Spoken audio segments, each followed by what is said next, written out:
আলফাকের teaser চলে আসছে, যেখানে আলিয়া ভাট কিন্তু খুব ইমপ্রেসিংই অভিনয় করছে এবং এই মুভিতে আপনি 100% ধরে রাখেন প্রায় সব ধরনের ক্যামিও থাকবে, দীপিকার ক্যামিও থাকবে, ক্যাটরিনা ক্যামিও থাকবে, ঋত্বিককেও সেটা দেখা গেছে।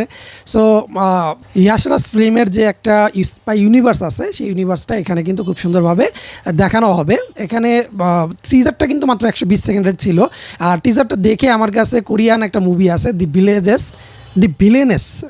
ভিলেনেস, হ্যাঁ ভিলেনেসই। এখানে হচ্ছে এই মুভিটা যারা দেখেন নাই তাদের জন্য মাস্ট ওয়াচ একটা মুভি। এই মুভিটা আপনি ইউটিউবে পেয়ে যাবেন এবং এই মুভিতে আসলে একটা সিন থাকে যেখানে হচ্ছে যে নায়িকা হচ্ছে মানে ব্রাইড মানে হচ্ছে ধরেন হচ্ছে যে মানে কনের সাজে সে হচ্ছে স্নাইপার দিয়ে শ্যুট করতে যায় এবং এই সিনটা এতটা ড্রামাটিক, মানে আপনার গুজবাম্প চলে আসবে এবং মানে আলিয়াকে যদি এইভাবে রিপ্রেজেন্ট করা হয় তাহলে আসলে এই মুভিটা ধুমধাম হয়ে যাবে। আমার কাছে মনে হইতেছে ধুমধাম হবে, কারণ হচ্ছে যে ইয়াশরাজ ফিল্ম এখন কিন্তু আসলে ট্রাই করতেছে যেভাবে হোক তাদের স্পাই ইউনিভার্সটাকে আবার উঠানোর জন্য। কারণ ওয়ার 2 যে হারে ফেল হয়েছে, মানে এই ঋত্বিক আর হচ্ছে জুনিয়র এনটিআরের যে চুম্মাচাটির এই যে মুভিটা ছিল, এই মুভিটা থেকে বেরোয় আসলে আলিয়াকে দিয়ে একটা নতুন স্টার্ট করতে যাচ্ছে। এবং টিজারে কিন্তু দেখা যায় যে আলিয়ার একটা ঝামেলা আমার কাছে মনে হয়েছে যে যেহেতু মানে রোমান্টিক নায়িকা, তো মুখ খুললে মনে হয় যে আসলে রোমান্টিক কিছু বলবে, ঠিক আছে। বাট ওই যে ফিলটা আসে, ধরেন ক্যাটরিনার যে টাইগারের মধ্যে যে তার যে এক্সপ্রেশন কনফিডেন্ট, সেটা কিন্তু আলিয়ার মধ্যে একটু কম দেখা গেছে। এবং সেইভাবে যেভাবে মুভিতে বলা হয়েছে যে এইটা হচ্ছে নেক্সট জেনারেশনের জন্য রেডি করা হচ্ছে কিছু বাচ্চাদেরকে, সেইভাবে আর কি দেখায় যে ববি দেওয়াল হচ্ছে আলিয়া ভাটের বাপ থাকে এখানে এবং সে হচ্ছে এই আলফা প্রোগ্রামের একটা পার্ট থাকে যেখানে আলিয়া হচ্ছে ট্রেন হয়। এবং আমি কোয়াইট শিওর যে আলিয়া হচ্ছে ববি দেওয়ালের হয়তো নিজের মেয়ে না, সে হচ্ছে অ্যাডপ্ট করছে আলিয়াকে এবং তাকে এই আলফা প্রোগ্রামের জন্য ছোটোবেলা থেকে তাকে ট্রেন করছে যে কীভাবে একটা সিক্রেট মিশনে যেতে হয়, কীভাবে মানে ধরেন আপনি জন উইক আছে, জন উইকের ফিমেল ভার্সন এখানে বলতে পারেন। মুভিতে কিন্তু মানে টিজারে কিন্তু কোনো প্রকার মানে হাই ভিএফএক্স ইউজ করে নাই, আর অ্যাকশন সিনগুলো কিন্তু করা হয়েছে। মানে হচ্ছে ধরেন আপনার কোনো স্ট্যান্ডাবল ইউজ করে নাই। আপনি টিজারের মধ্যে যখন দেখবেন আলিয়াকে ফাইট করতে তখন কিন্তু ওর ফেস আপনি ক্লিয়ারলি দেখতে পারবেন আসলে।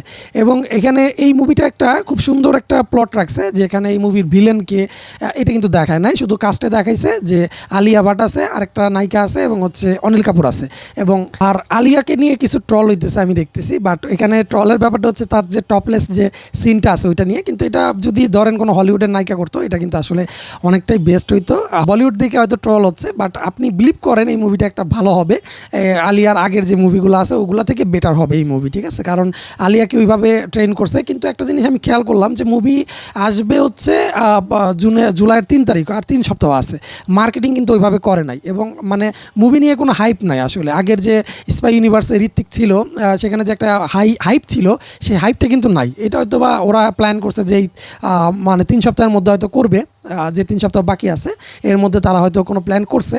বাট ওভারঅল যদি আমি বলি এই টিজারটাকে আমি 5-এর মধ্যে 4 দিব, কারণ হচ্ছে কোনো এক্সট্রা বিএফএক্স বা কোনো ওই মানে এআই রিলেটেড কিছু দেয় নাই। হ্যান্ড টু হ্যান্ড কমব্যাক দেখাইছে এবং লাস্টের সিনটা ছিল যে মানে আলিয়ার যে 18তম জন্মদিন, সেই 18তম জন্মদিনে ওর বাবা ওকে একটা রেস্টুরেন্টে নিয়ে আসছে। আলিয়া ভাবছে ঠিক আছে আমার জন্মদিন আমার বাবা এত সুন্দরভাবে উইশ করতেছে, বাট আসলে সেটা না, ওকে একটা মিশনের জন্য আনছে এবং আলিয়া সেটা সাকসেসফুলি কমপ্লিট করে।